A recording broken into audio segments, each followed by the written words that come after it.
오늘의 뜬 뉴스 시사평론가 김종배 씨입니다. 안녕하세요. 네, 안녕하세요. 자, 새누리당 김무성 대표 어제하고 오늘 개헌에 대해서 다른 말을 했잖아요. 그렇습니다. 먼저 정확히 무슨 말 했는지부터 다시 한번 정리해 주세요. 김무성 대표가 중국을 방문하지 않았습니까? 예. 일정 마지막 날인 어제 이제 기자들하고 간담회를 가졌는데 여기서 기자들로부터 이제 개헌 이거에 대한 입장 질문을 받았어요. 여기서 정기국회가 끝나면 개헌 논의가 분물 터져 나올 것이다 이렇게 언급을 했었죠. 예, 끝나면입니까? 정기국회가 되면입니까? 정기국회가 끝나면이었습니다. 아, 그때도 끝나면이었어요? 그렇습니다. 예. 그리고 이제 근데 이거에 대한 청와대 입장이 어떻게 나왔냐면 공식적으로는 노코멘트였지만 대통령이 아셈 회의에 참석을 하고 있는데 이런 상황에서 저런 얘기를 하는 것 시기상 부적절하다 이런 코멘트가 나왔습니다. 예. 그리고 오늘 아침에 김무성 대표가 이 당에 나와서 무슨 이야기를 했느냐. 이 대통령께서 아셈 회의에 참석하고 계신데 어찌됐든 연말까지 개헌 논의가 없어야 하는데 제 불찰로 이렇게 크게 보도됐다. 이러면서 사과를 한 거죠. 예. 뭐 다시 또 어떻게 언급을 했냐면 대통령께서 해외에 나가 고생하시는데 정면 충돌식으로 비춰서 미안한 것이다. 이렇게 예. 또 설명을 했어요. 예.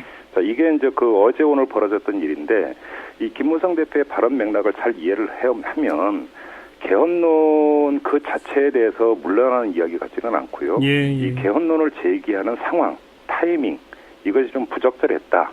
이렇게 그러니까 이해를 해야 될 것 같습니다. 예. 그러니까 사실은 그 몸통이 되는 이야기는 변한 게 없어요. 어제는 정기국회가 끝나면이라고 했고 네. 오늘은 연말까지 또 이렇게 했거든요. 같은 그렇죠. 이야기입니다. 사실은. 예. 그러니까 같은 얘기죠. 정기국회가 연말까지 가는 거니까. 그렇죠.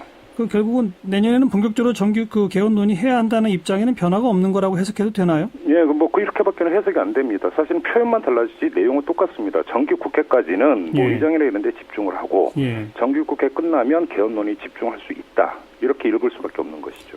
박근혜 대통령도 지난번에 얘기가 개헌 논의 자체를 봉쇄한다기보다는 일단 연말까지 경제 살리기에 집중하자 이런 뉘앙스였다고 봐야 됩니까? 아니면 아예 개헌 자체에 좀 부정적이라고 봐야 됩니까? 연말까지 경제 살리기가 되겠습니까? 그 문제는 여기에 있는 것 아니겠습니까? 이 박근혜 대통령이 언급을 할 때는 경제 살리기를 강조를 하면서 개헌 논의를 경제 블랙홀로 규정을 했습니다. 예. 그런데 이 경제 살리기라고 하는 것이 한두 달 가지고 될 수 있는 그런 성질의 문제는 아니라고 보는 거고 이 경제 살리기라고 하는 것은 세월호 참사 이전부터 박근혜 그 정부의 기조 아니었습니까? 이른바 경제 활성화라고 해가지고 예. 선거가 없는 내년까지 여기에 거의 올인할 태세였었는데 이런 상황에서 개헌 논의가 나오는 것은 바람직하지 않다였으니까 예. 제한적인 제동이라고 보기는 힘들었던 것이죠. 예. 그럼 결국 청와대하고 새누리당의 대표하고 개헌에 대한 기본 입장에는 차이가 있는 거네요. 그렇습니다. 지금 뭐 어떻게든 내년 안에는 개헌 문제를 마무리하고자 하는 게 김무성 대표의 생각인 것 같고요. 예. 박근혜 대통령 입장에서는 사실은 큰 선거가 없기 때문에 국정에 전념해야 되는 그 시기에 개헌 논의는 안 된다. 이것이 그러니까 상당히 지금 대치돼 있다 이렇게 봐도 무방할 것 같습니다. 네. 근데 오늘 야당 의원들은 여당 대표가 이렇게 하루 만에 사과하고 청와대에 저자세로 나오는 거 이게 바로 개헌의 필요성을 설명하고 역설해 주는 거다. 이렇게까지 또 맞받아치지 않았습니까? 그렇습니다. 또 여당 안에서도 개헌 논의는 계속 나오고 있지 않습니까? 그렇습니다. 예를 들어서 새누리당의 박민식 의원 같은 경우는 개헌 논의를 즉각 시작해야 한다고 했고요. 권력구조, 기본권, 통일, 지방자치 등 전면적으로 개헌해야 한다. 이렇게까지 이야기를 했어요. 예. 반면에 새정치연합 소속인 이석현 국회부의장은 그러니까 개헌론이죠. 개헌론을 하루 만에 번복하게 만드는 보이지 않는 손이야말로 분권형 개헌의 당위성을 확실하게 보여주는 손이다. 그러니까 개헌은 더 필요하다. 이런 취지로 지금 이야기를 했습니다. 예. 그러니까 문제는 그 국회의원들의 상당수가 개헌 추진에 공감을 하고 있다라고 하는 것이고요. 예. 그러니까 문제는 이 국회의원들 다수가 공감하고 있는 개헌의 필요성과 개헌론이 발동을 걸었을 때는 국정이 사실상 식물 상태에 빠져들지도 모른다는 위기감을 가질 수밖에 없는 청와대. 예. 이 구도 속에서 어떤 힘이 더 크게 작용을 하느냐. 이 문제가 앞으로 개헌론의 향방을 가늠하는 중요한 잣대라고 봐야 되겠죠. 이건 여야 간의 다툼도 아니고 청와대 권력과 국회 권력 사이의 갈등 아니겠습니까? 그렇다고 봐야 되는 겁니다. 어디가 셉니까? 근데 문제는 제가 볼 때는 현재로서는 청와대가 세 보입니다. 두 가지 이유 때문인데요. 하나는 국회 안에서 개헌의 공감대를 형성하고 있다고는 하지만 예. 그건 개헌의 필요성에 대한 공감대이지 어떤 개헌이냐라고 하는 것에 대한 공감대가 형성이 되어 있다고 보기는 힘듭니다. 예. 예를 들어서 분권형 뭔가 대통령제냐 아니면 4년 중임제냐 의원 내각제냐 이제 강론으로 들어갈 경우에는 또다시 국회 안에서 여야의 범위를 넘어서 개인별로 또 분화될 소지가 있죠. 그렇죠. 이렇게 되면은 힘을 모으는데 한계가 있다고 봐야 되는 거고요. 예. 또 청와대 입장에서는 개헌 논의가 본격화되는 순간에 사실은 국정은 뒷전으로 밀리게 되는 이런 상황이 연출이 되기 때문에 예.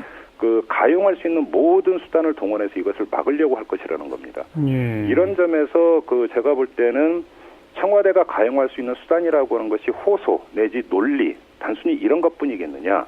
경우에 따라서는 직간접적으로 국회를 압박할 수 있는 카드도 꺼내들 가능성이 있다. 뭐죠? 그런 카드는? 예를 들어서 이런 것들이 이제 사정이라든지 이런 게 하나 이해가 될 수가 있겠죠. 예. 이렇게 됐을 때 과연 국회의원들이 그런 소명감을 가지고 이런 것에도까지 맞서가면서 개헌을 밀어붙이겠느냐. 네. 이건 좀 미지수인 것이죠. 그나저나 지금 김종배 씨도 2번이나 그런 표현을 썼는데 개헌 논의가 시작되면 국정은 진짜 뒷전으로 밀리거나 마비됩니까?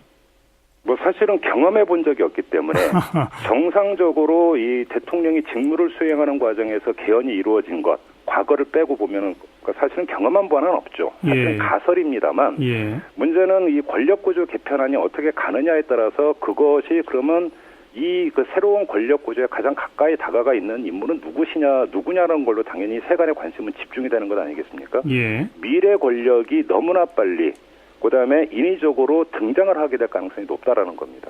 미래 권력이 등장을 한다면 현재 권력은 상대적으로 위상이 떨어지게 되어 있는 것이죠. 예.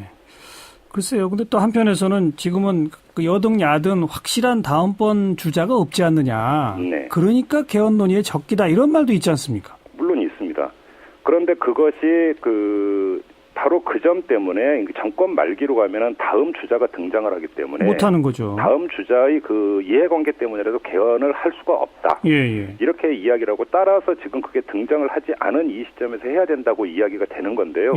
또 한 측면에서는 개헌 논의가 이루어지는 과정에서 누가 주도권을 쥐느냐, 그다음에 어떤 방안의 권력 구조로 가느냐, 이것과 이 차기 구도가 다시 세트로 같이 이야기가 된다라는 겁니다. 그래요? 네네. 네. 아이고, 아주 복잡한 계산법이군요. 그렇습니다. 오래 지켜보겠습니다. 이건 간단히 끝날 문제도 아니고요. 네네. 고맙습니다. 고맙습니다. 시사평론가 김종배 씨였습니다.